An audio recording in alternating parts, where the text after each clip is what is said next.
That Way Patriots, Mrs. Gruccio and Winston here again, and tonight we're going to be reading you a story called The Cool Bean by Jory John and P. Oswald.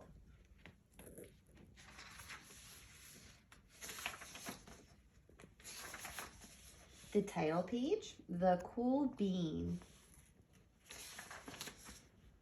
Watch out! Here come the cool beans. The cool beans. Oh yeah, check out how they move. Look at the way they swagger. Notice their sunglasses. Yow! The cool beans are known all over school, from house to house, across town, beyond county lines. In the olden days, last year, we were all one big pot of beans. We were a mixed bag, but somehow it worked. Yep, those were the good old days. And then we stopped seeing each other as much. That's just how it is sometimes. You spend less time together, even though you're not totally sure why. I watched as the beans I knew so well, the beans from my own pod, became the cool beans. Oh, they were so cool. One of them could play the guitar. Cool. One of them could draw the best superheroes. Cool. One of them could jump higher than any bean I'd ever known. Cool. He seems pretty envious. Me? Well, I mostly stayed the same. Sure, I made some small changes. I wore sunglasses. I slicked my hair back. I strutted around. I swaggered. And as you can see, as he's trying to be cool, he was saying, too big. His hair was too slick. He stubbed his toe, and it looks like he slipped on a banana peel.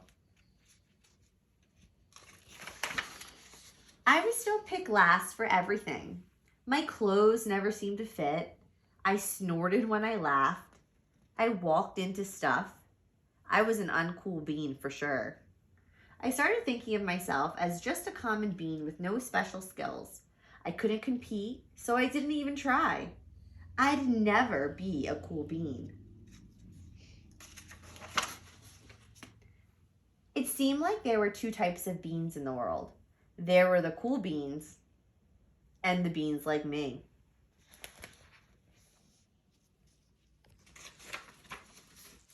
The days all blended together. I lived my life and things were just okay.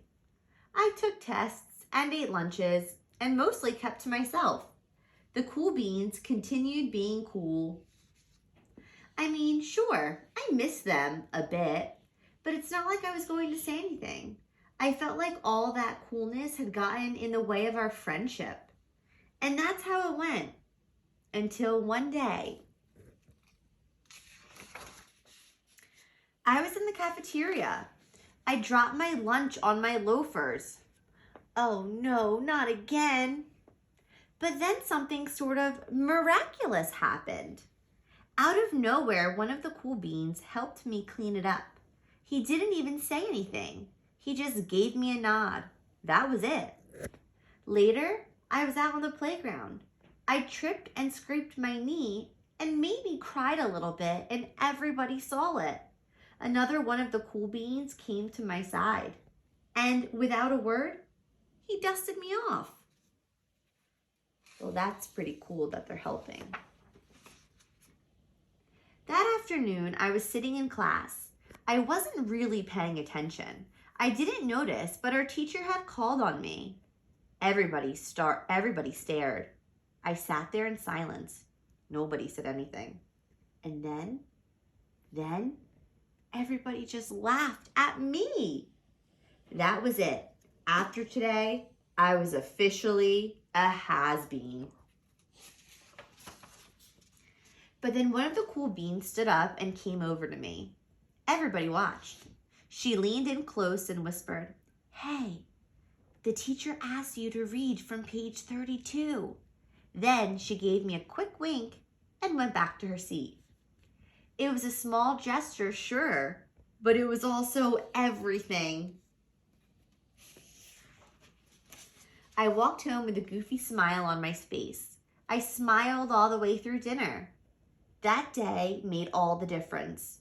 It was a day that could have been really bad if not for the kindness of a few cool beans. It gave me a shred of confidence. That shred of confidence has continued to grow. Somebody had my back, or a few somebodies. After that, I started hanging out with the cool beans again. How have you been? Get it? How have you been? Not all the time, but sometimes. At lunch, after school, even on the weekends. Throughout all of this, I realized that it's not about how you look or any of that other silly stuff. It's about a wink or a nod or a smile at just the right moment. It's about dusting somebody off, helping them up again, and pointing them in the right direction. You need a hand? Yes, please. Now that's cool. And that's the end of our story, The Cool Bean. I hope you remember that kindness is everything, and even the smallest act of kindness can really go a long way. So, my Petway Patriots, I hope you've enjoyed the story, and I hope you have a very good night.